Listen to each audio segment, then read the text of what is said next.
আমি পুলিশ এবং প্রশাসনকে অনুরোধ করব যে এই চেয়ারম্যানের নামানোর যে সমস্ত দুর্নীতি হয়েছে সবেতেই দুর্নীতি।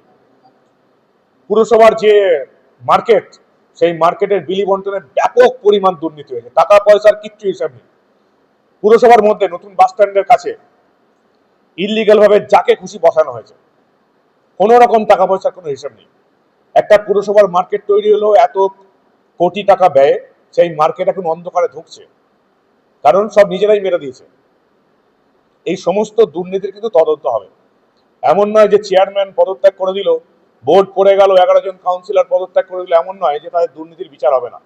যেখানে যেখানে মানুষ অভিযোগ করবে যে দুর্নীতি হয়েছে, আমি মেমারির বাসিন্দাদের, মেমারি পুরসভার বাসিন্দা যারা আছেন তাদেরকে বলবো, যাদের কাছে তোলাবাজি করেছেন এই চেয়ারম্যান এবং তার কাউন্সিলররা, যাদের বাড়ি তৈরি করার জন্য টাকা নেওয়া হয়েছে, যাদের কল পায়খানা বাথরুম তৈরি করার জন্য টাকা নেওয়া হয়েছে, যাদের বাড়ির কাজ, দোকানের কাজ, দোকানের জন্য টাকা নেওয়া হয়েছে, যাদের এই রেলের এলাকায় দোকান করার জন্য যাদের কাছ থেকে টাকা নেওয়া হয়েছে, তারা প্রত্যেকেই থানায় অভিযোগ করুন, নির্দিষ্ট ভাবে অভিযোগ করুন এই চেয়ারম্যান এবং কাউন্সিলরদের বিরুদ্ধে যারা তোলা আদায় করেছে। প্রত্যেকটা তোলাবাজকে আমি জেলের আড়ালে দেখতে চাই। ফলে এগুলো তো অভিযোগ না করলে হবে না। তাই আমি প্রতিটি মেমারি পুরসভার প্রতিটি বাসিন্দাদের পাশে আছি।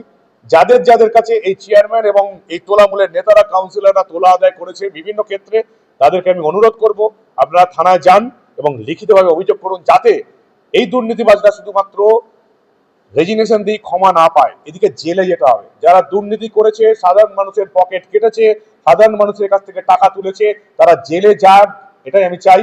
এটা মেমারির বাসিন্দারা, পুরসভার বাসিন্দারা যারা আছেন তারাই একমাত্র করতে পারেন, থানায় নির্দিষ্টভাবে অভিযোগ করলে।